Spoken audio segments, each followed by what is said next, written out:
يا مامي، في قنابل موقوتة في مطبخك ممكن تدمر صحتي. حاجات طبيعية وبتاكلوها كل يوم، بس ليا أنا خطر. ركزي معايا. نيجي بقى للخط الأحمر، لست الممنوعات قبل ما أتم سنة. حاجات لو كلتاها ممكن تعملي مشاكل كبيرة. رقم 1، العسل النحل. خطر جدا جدا وممكن يجيب لي تسمم غذائي لأن بكتيريا العسل معدتي لسه ما تقدرش عليها. رقم 2، الملح.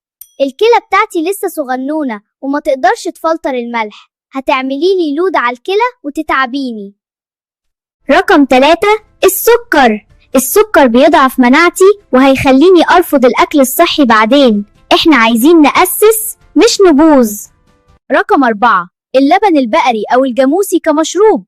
معدتي ما تقدرش تهضمه وفي نفس الوقت بيمنع امتصاص الحديد وبيجيب أنيميا.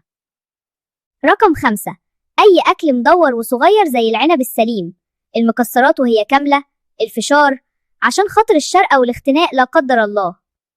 وأخيراً، أول ما نبدأ أكل لازم تدخلي المية في نظامي عشان الإمساك، شوية مية صغيرين بعد كل وجبة.